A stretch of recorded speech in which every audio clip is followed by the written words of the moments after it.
So I don't know if anyone else has noticed it or felt it, but I definitely felt today a shift from the purple, sometimes quite dark purple, like magenta.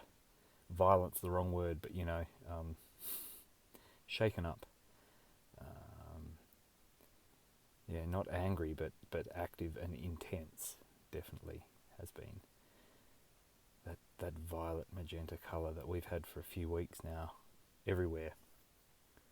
Maybe feels like it's shifting into a green of some sort. We'll see what that pans out into, but definitely felt that today. That the intensity shifted gears. Maybe not less intense, but just different intense. Certainly feels lighter where I am. Yeah, that's something that I've noticed, picked up on today. Another thing that has come up pretty much every hour of the day from waking up until now has been parasitic narcissistic relationships and how they play out on us and around us and in us. Not that I need to go into any of that, because there is, like, narcissist is the new buzzword, like empath used to be. So if you haven't had much fun with that, go and knock yourself out with information on narcissism and narcissists. There's not much I can add to that, I don't think. But I think it's coming up now. It's in the social mirror. It's reflecting back to us. The parasite thing has been reflecting back to me for a very long time, but the focus is really dialing in. So the collective focus now has been, like I say, narcissist is already a buzzword. People are already kind of focused on that and throwing that word around, like empath, like autism.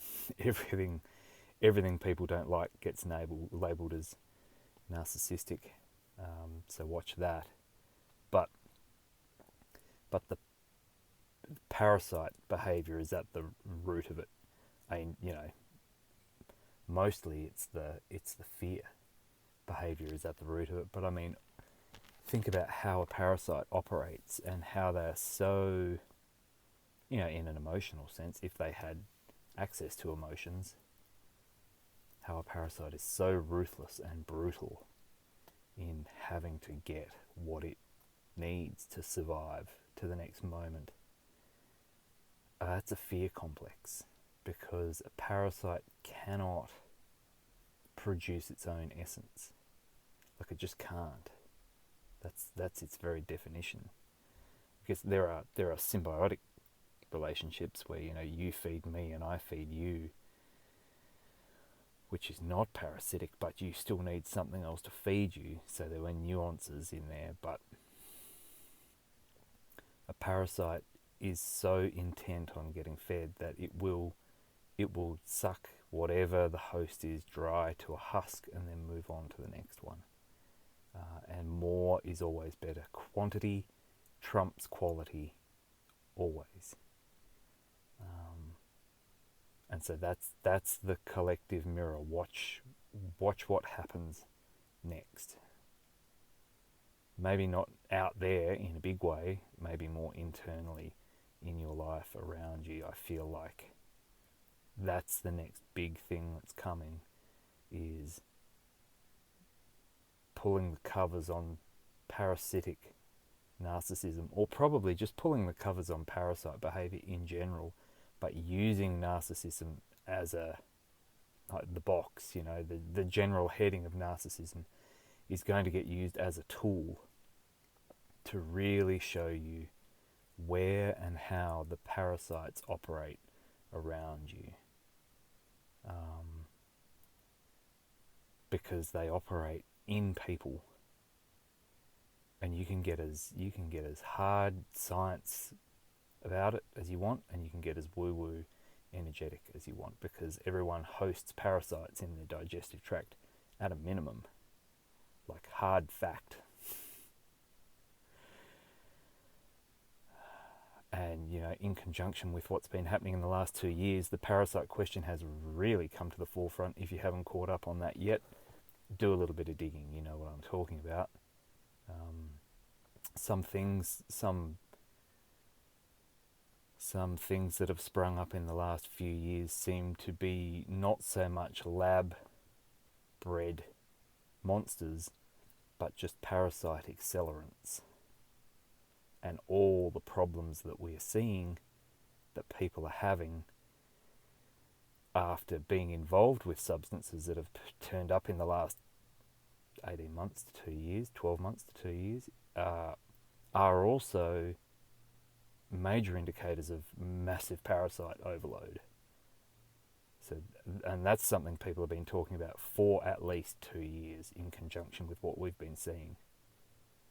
Like, this is nothing but a parasite problem. And a lot of energetic people that I'm in touch with, like, we saw this coming before March 2020, because we knew the problem here is a parasite problem, an energetic parasite problem, which leads to a physical parasite problem. And so if narcissism is the next step up the ladder, the next headline to show the people who aren't quite awake to it yet, but something's got their attention but they don't know what it is. If this is the banner to awaken you to the next level of what's actually going on, so much the better. But I think it's going to pop up a lot in the next little bit, or if not a lot, in a big way. We're going to really see the general consciousness get on board with this narcissist label, because the label parasite, it used to be a term that you heard 30 years ago. Like, as a child, I heard people talk about other people behaving like parasites. It was a classic Australian put down to call someone a parasite or a tick or a leech. I don't know about any other country, but I remember it. But political correctness, if nothing else, I don't know, well, I do know what, but it's just vanished. To refer to someone or their behaviour as parasitic or as a parasite is like a major no-no, especially in public discourse. You just never, ever, ever see it. Which is interesting. We never see it anymore. So let's see what happens in the next few days, few weeks. But I'm thinking things are about to happen.